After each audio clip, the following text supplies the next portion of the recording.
Bismillahirrahmanirrahim. Assalamualaikum warahmatullahi wabarakatuh, and greetings to Dr. Putri Zarina binti Megat Khalid, my lecturer for BIP 3063, English for Specific Purpose. My name is Muhammad RIDZWAN bin JAMALUDDIN with metric number D201910888045, and I'm from Group B. Today I'm going to present my report for assignment 1. So without wasting much time, let's go direct to it. Okay, so what do you know about English for Specific Purpose, ESP? ESP has a long history in English education. Any ESP course, goals and contents are based on the learner's specific needs and context, with a focus on the learner's specific and immediate needs. ESP is a branch of English language teaching, ELT, known as Applied ELT. Since the 1960s, ESP has been a unique element of teaching English as a foreign language, which is known as TEFL, with its importance owing to English status as the modern lingua franca. Thus, rising demand for English as a medium of communication and the application of governing mass educational programs in which English was the first or even the only language aided the rapid expansion of English for academic, EAP, to which ESP initially belonged. The communicative trend in English teaching and learning, according to RIDZWAN, Jubari, and Rosmiati and Nurliah 2022, has led to a wide variety of reasons for learning the language, along with daily communication, academic, or business reasons. And English for Specific Purpose was created with all of this in mind. Today I'm going to talk about English for Specific Purposes, ESP. ESP is goal-directed.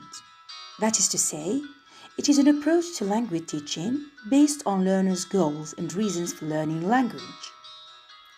Hutchison Waters stated that ESP is an approach to language teaching in which all decisions as to content and method are based on the learner's reasons for learning. In this context, learners learn English in order to be able to read textbooks written in English that are relevant to their field of study, or to use English in workplace. Robinson states that students learn English not because they are interested in the English language or English culture as such, but because they need English for study or work purposes. Bas Turkman asserts that in ESP, language is learned not for its own sake or for the sake of gaining a general education, but to smooth the path to entry or linguistic efficiency in academic, professional, or workplace environments. Therefore, I'd like to focus on tour guides as a target community for observing material usage in this field for this assignment. Why did I go with a tour guide? Because it has something to do with tourism in the country. This group was formed to foster the natural potency of place. As a result, they play an important role in facilitating what travelers require and guiding them while traveling in an area. Language is important in conducting communication in general and hospitality service in particular in order to serve them well. Both oral and written communication skills are thought to be extremely important in the hospitality industry. Good tour guide must be knowledgeable and resourceful, as well as be able to communicate effectively and efficiently. Furthermore, they must be skilled because they are the most valuable assets in tourism business. A guide is, in many ways, the facade of a business or company. Many foreign visitors regard them as a representative of the region or country they are visiting. Aside from that, tour guide must recognize the social environment, arrange transportation, interpret, handle problems, protect tourists from hazards, and make the environment safe for tourists because they act as intermediaries between tourists and the unknown environment. Furthermore, tour guides plays important roles in tourism. They are in the charge of interpreting and leading in the context of the environment. For the material, I choose pre-made online content that use specific English in the tour guide field. Being a tour guide is a crucial job. I cannot deny it. The tour guide is often a traveler's first impression of a foreign country. In other cases, a tour guide may be in charge of educating tourists about the culture and landmark of a city or town. Furthermore, many tour guides are responsible for teaching tourists about safety. Even if their only responsibility is to transport a tourist from the airport to his or her hotel, they must make the short trip interesting, informative, and safe. The material that I chose is divided into 6 sections: tour guide vocabulary quiz, answering questions, explaining safety rules ethic, and okay, the next one is showing place of interest, and the last one, sample tour guide speech audio. Alright, next, there are 3 approaches to the material that I can relate to. The first approach is activity-oriented approach.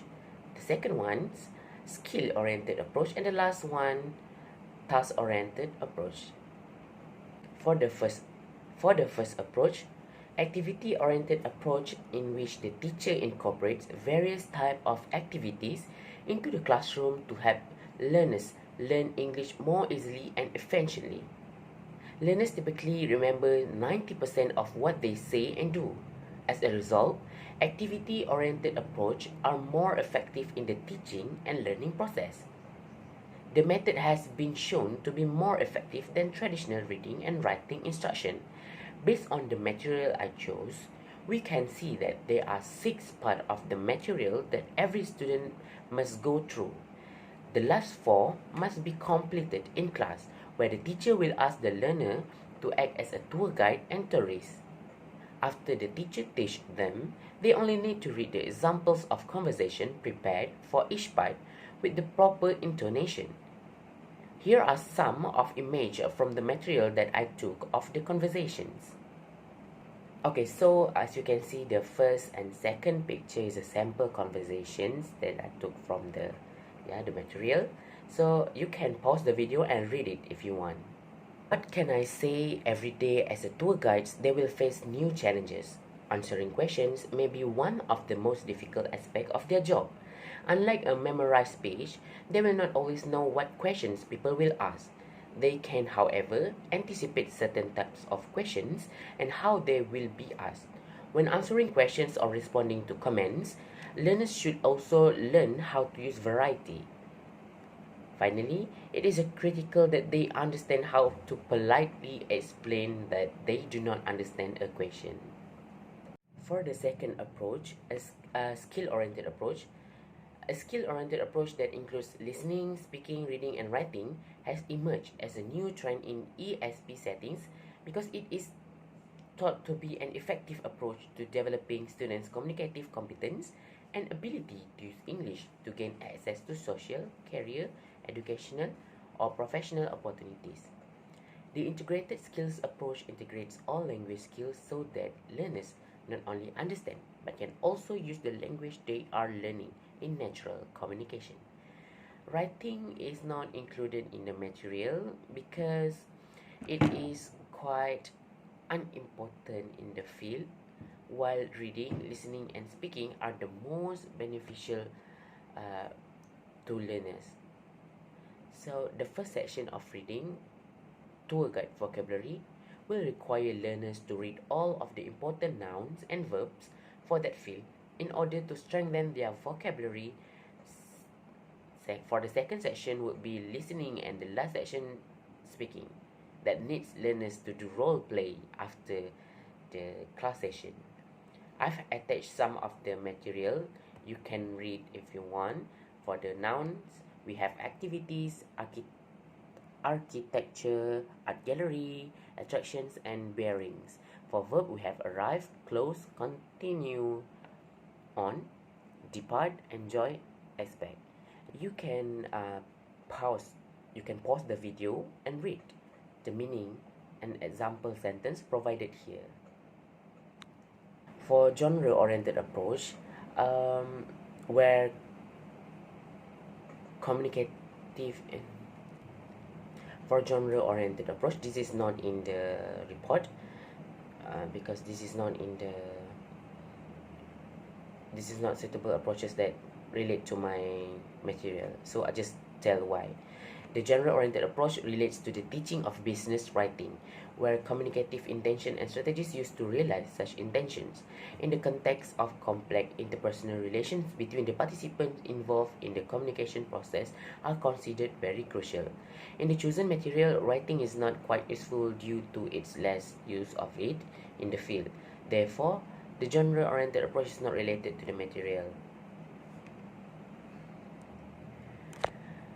The last approach, which is task-oriented approach, it provides a different option for language teachers.